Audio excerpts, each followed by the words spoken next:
Abîmé et nous l'a donc ouvert, chacun attendait de pouvoir le visiter. C'est un morceau de la culture de Paris, toute l'époque moyenâgeuse, enfin fin de Moyen-Âge, début de Renaissance, c'est intéressant quand même, de retrouver ces vestiges-là réhabilités.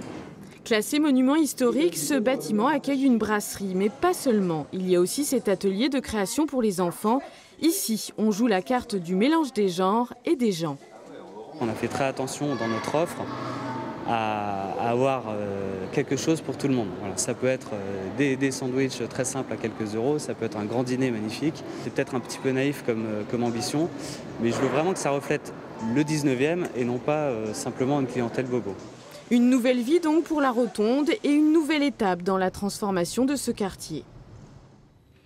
Encore un peu d'histoire, vous l'avez peut-être oublié, mais en 911, le traité de Saint-Clair-sur-Epte scellait la paix entre Charles III de France et Rollon, chef des Vikings envahisseurs. 11 siècles plus tard, la petite commune du Val d'Oise commémore à sa manière ce traité. Au programme, vous allez le voir, des créations artistiques hautes en couleurs. Alexandra Marie et Constance Prieur.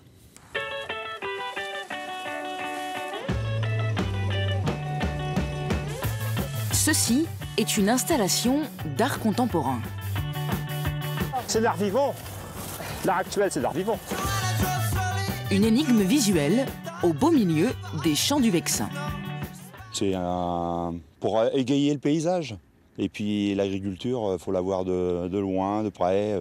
Et les gens, quand ils passent sur la route, ils se demandent tous pourquoi. Et donc, pourquoi ? Les bandes, ça évoque les voiles des dracars vikings qui sont venus pendant les années 800-900 nous embêter.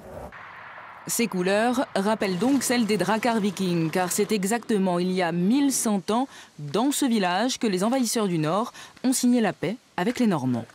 Une façon très conceptuelle de dire qu'il faut rapprocher les territoires. Et 3000 mètres de tissu enroulés sur de la paille, forcément, ça crée des liens. On est ensemble avec des copains. On n'est pas des solitaires, des bougres, isolés dans un atelier. On est dehors dans les champs. Bien sûr, c'est un peu fou, mais je trouve ça tout à fait bien sur le plan humain et sur le plan artistique. Et c'est pourquoi je me suis impliquée, évidemment. Voilà. C'est bon, c'est bon. Les artistes ont réussi à installer pas moins de 200 bottes de paille colorées. Une fresque rurale inattendue qui surgit dans le paysage. Comme chaque jour, partons pour un tour de France des initiatives. Il commence aujourd'hui par un jeu sur téléphone portable créé par une entreprise lyonnaise. Objectif,